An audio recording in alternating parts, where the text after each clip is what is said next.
ನಡುವೆ ಡಾಕ್ಟರ್ ಕಂಬಳದ ವಿಚಾರ ಬಹಳ ದೊಡ್ಡ ಚರ್ಚೆ ಆಗ್ತಾ ಇದೆ. ಯಾವುದೇ ಕಾರಣಕ್ಕೂ ಮಾಡಬಾರ್ದು ಅಂದ್ರೆ ಬೇಡ ಅನ್ನುವಂಥದ್ದು ಸಂಘಟನೆಗಳು ಕೂಡ ಹೇಳ್ತಾರೆ. ಅಭಿಪ್ರಾಯಗಳು ಬಂದಿದೆ. ಬಟ್ ಕಂಬಳ ಕೂಡ ನಮ್ಮ ರಾಜ್ಯದ್ದೇ ಒಂದು ಸಾಂಸ್ಕೃತಿಕ ಕ್ರೀಡೆ. ಸೊ ಅದು ಒಂದು ಪ್ರದೇಶದಲ್ಲಿರೋದನ್ನ ಇಡೀ ರಾಜ್ಯದಲ್ಲೂ ಕೂಡ ಅದು ಪ್ರಚಾರ ಆದರೆ ತಪ್ಪೇನಿಲ್ಲ. ಸೊ ಹಾಗಾಗಿ ಮುಖ್ಯಮಂತ್ರಿಗಳು ಅದ್ರ ಬಗ್ಗೆ ತೀರ್ಮಾನ ತಗೊಳ್ತಾರೆ. ಅಲ್ಲ, ಈಗ ಮಾಡಲೇಬೇಕು ತೀರ್ಮಾನ ಆಗಿದೆ. ಕಂಬಳ ಮಾಡಲೇಬೇಕು ಅಂತ ಏನು ತೀರ್ಮಾನ ಆಗಿಲ್ಲ. ಬಟ್ ಅದನ್ನ ಸೇರಿಸ್ಬೇಕಾ ಬೇಡವಾ ಅಂತ ಮುಖ್ಯಮಂತ್ರಿಗಳು ಅದಕ್ಕೆ ಒಂದು 20 ಎಕರೆ ಜಾಗದಲ್ಲಿ ಮನೆಗಳಿದ್ದಾವೆ, ಅದು ಕಡಿತಾ ಇದೆ, ಕೆರೆ ಮುಚ್ಚಿಸ್ತಾ ಇದ್ದಾರೆ. ಇಷ್ಟೆಲ್ಲ 2 ದಿನಕ್ಕೆ ಬೇಕಾಗಿತ್ತು. ನಮ್ಗೆ ಗೊತ್ತಿರೋ 100 ಮರಗಳನ್ನು ಕಟ್ ಮಾಡಿಲ್ಲ. ಅಷ್ಟೊಂದೆಲ್ಲ ಮರ ಕಟ್ ಮಾಡಿಲ್ಲ, ಕ್ಲಿಯರ್ ಮಾಡಿದ್ದಾರೆ. ಕಟ್ ಮಾಡೋ ಅಷ್ಟೊಂದು ಮರಗಳನ್ನ ನಾವು ಕಟ್ ಮಾಡೋದಿಲ್ಲ. ಸೊ ಹಾಗಾಗಿ ಪರಿಸರಕ್ಕೂ ಹಾನಿ ಆಗದಂಗೆ ಕಂಬಳನ ನಡೆಸಬೇಕು ಅಂತ ಏನಾದ್ರು ಸೂಚನೆ ಬಂದರೆ ಪರಿಸರಕ್ಕೆ ಹಾನಿ ಆಗದಂಗೆ ಎಲ್ಲ ವ್ಯವಸ್ಥೆ ಮಾಡ್ತೀವಿ. ಇನ್ನು ಮುಖ್ಯಮಂತ್ರಿಗಳನ್ನು ಕೆಲವರ ಆತಂಕ ಏನಂತಂದ್ರೆ ಈ ವರ್ಷ ಮಾತ್ರ ಅಥವಾ ಇಡೀ ದಸರಾಗೆ ಅದನ್ನು ಸೇರ್ಪಡೆ ಮಾಡ್ಕೊಂಡು ಹೋಗ್ತಾರ ಅನ್ನೋ ಒಂದು ಆತಂಕ ಇದೆ.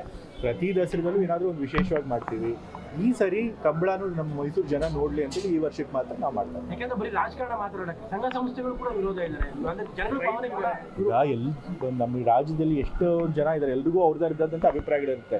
ಬಟ್ ಎಲ್ಲರ ಅಭಿಪ್ರಾಯಗಳನ್ನು ನಾವು ಗೌರವಿಸ್ತೀವಿ. ಬಟ್ ಹಾಗಂತ ಅದನ್ನೇ ಫಾಲೋ ಮಾಡಬೇಕು ಅಂತ ಹೇಳಿಲ್ಲ. ಸರ್ಕಾರಕ್ಕೆ ಯಾವ್ದು ಸರಿ ಅನ್ಸುತ್ತೋ ಅದನ್ನ ಮಾಡ್ತೀವಿ. ಸರ್, ಈಗ ಮೆಟ್ಲತ್ಕೊಂಡು ಬರುವಂತ ಭಕ್ತಾದಿಗಳಿಗೆ ಪರ್ಮನೆಂಟ್ ಶೌಚಾಲಯ ಇಲ್ಲ ಅನ್ನೋದು ಕೂಡ ಆರೋಪ ಇದೆ. ಪರ್ಮನೆಂಟ್ ಶೌಚಾಲಯ ಎಲ್ಲಾದ್ರೂ ನೋಡಿ ಖಂಡಿತ ಮಾಡಿಸೋಣ.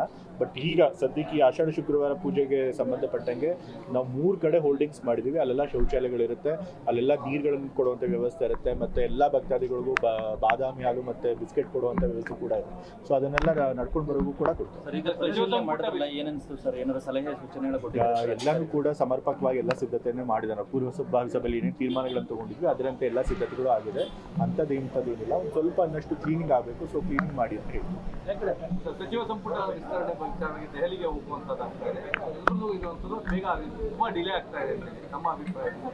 ಅದಕ್ಕೆ ಬೇಗ ಆಗಬೇಕು ಅಂತಲೇ. ಯಾಕೆ ಅಂತಂದರೆ ನಮಗೆ MLC ಮತ್ತು ರಾಜ್ಯಸಭಾ ಚುನಾವಣೆ ಇದ್ದರೆ ನಾವು ಸ್ವಲ್ಪ ಅದನ್ನು ವಿಳಂಬ ಮಾಡಬೇಕಾಯ್ತು. ಈಗ ನಮ್ಮ ಹೈಕಮಾಂಡ್ನವರು ಡೆಲ್ಲಿನಲ್ಲಿದ್ದಾರೆ. ಸೊ ನಮ್ಮ ರಾಜ್ಯದ ನಾಯಕರುಗಳನ್ನು ಕರೆದಿದ್ದಾರೆ. ಸೊ ಚರ್ಚೆ ಮಾಡಿ ಆದಷ್ಟು ಬೇಗ ಸಂಪುಟ ವಿಸ್ತರಣೆ ಕೂಡ ಆಗುತ್ತೆ. ಇವತ್ತು ತಂದೆಯವರು ಕೂಡ ಹೋಗ್ತಿದ್ದಾರೆ, CM ಅವರು ಕೂಡ ಹೋಗ್ತಾರೆ. ಯಾವ ಮಾನದಂಡ ಏನಾದ್ರು ಫಿಕ್ಸ್ ಆಗಿದೆ ಸರ್? ನನಗೆ ಗೊತ್ತಿಲ್ಲ, ನನಗೆ ಅದ್ರ ಬಗ್ಗೆ ಏನೂ ಗೊತ್ತಿಲ್ಲ. ಅದು ನೀವು CM ಅವ್ರನ್ನ, ಸಿದ್ದರಾಮಯ್ಯ ಅವ್ರನ್ನ ಮತ್ತೆ ಹೈಕಮಾಂಡ್ ಅವ್ರನ್ನ ಕೇಳಿ. ನನ್ನಂತೂ ಏನು ಅಭಿಪ್ರಾಯ. ಆ ಥರ ಟೀಕೆಗಳು ವಿರೋಧ ಪಕ್ಷದವ್ರು ಮಾಡ್ತಾರೆ. ಬಟ್ ಸೂಟ್ ಕೇಸ್ ಮಾನದಂಡ ಯಾವ ಸರ್ಕಾರನೂ ಆ ರೀತಿ ಮಂತ್ರಿಗಳನ್ನ ಮಾಡೋದಿಲ್ಲ. ಇಲ್ಲಾಂದ್ರೆ ಸರ್ಕಾರ ಸರಿಯಾಗಿ ನಡೆಯೋದಿಲ್ಲ. ಸೊ ಹಾಗಾಗಿ ಆ ಥರದ್ದೆಲ್ಲ ಮಾಡೋದಿಲ್ಲ. ನಮ್ಮ ಕ್ರೈಟೀರಿಯಾ ಏನಿದ್ರು ಹೈಕಮಾಂಡ್ ಅವ್ರದ್ದು ದಕ್ಷತೆ, ಪಕ್ಷಕ್ಕೆ ನಿಷ್ಠೆ ಮತ್ತೆ ಹೊಸಬ್ರನ್ನು ಕೂಡ ಸೇರಿಸಬೇಕು ಅನ್ನೋ ವಿಪಕ್ಷ ನಾಯಕರಾದಂಥವರೇ ಮಾಡ್ತಾ ಇರುವಂಥದ್ದು 500 ಕೋಟಿ ರೂಪಾಯಿ ಯಾರು ಹೇಳಿರೋದಾಗೆ ಅವ್ರು ಹೇಳ್ತಾರೆ. ಅವ್ರ ಪಕ್ಷದಲ್ಲಿ ಮಾತ್ರ ಆಗುತ್ತೆ. ಅವ್ರ ಪಕ್ಷದವರೇ ಹೇಳಿದ್ದಾರೆ ಅಲ್ಲಿ ಮುಖ್ಯಮಂತ್ರಿ ಸ್ಥಾನ ತಗೊಳ್ಬೇಕು ಅಂದ್ರೆ 1000 ಕೋಟಿ ಕೊಡ್ಬೇಕು ಅಂತ ಹೇಳಿ. ಆದ್ರೆ ನಮ್ಮ ಪಕ್ಷದಲ್ಲಿ ಆ ಥರ ಆಗೋದಿಲ್ಲ. ನಮ್ಮ ಪಕ್ಷದಲ್ಲಿ ಏನಿದ್ರು ಕೂಡ ದಕ್ಷತೆ ಆಧಾರದ ಮೇಲೆ, ಪಕ್ಷ ನಿಷ್ಠದ ಆಧಾರದ ಮೇಲೆ ಕೊಡೋದು. ಸರ್, ಬಿಡದಿ ವಿಚಾರದಲ್ಲಿ ರಾಜ್ಯ ಸರ್ಕಾರದ ನಡೆ ಏನು?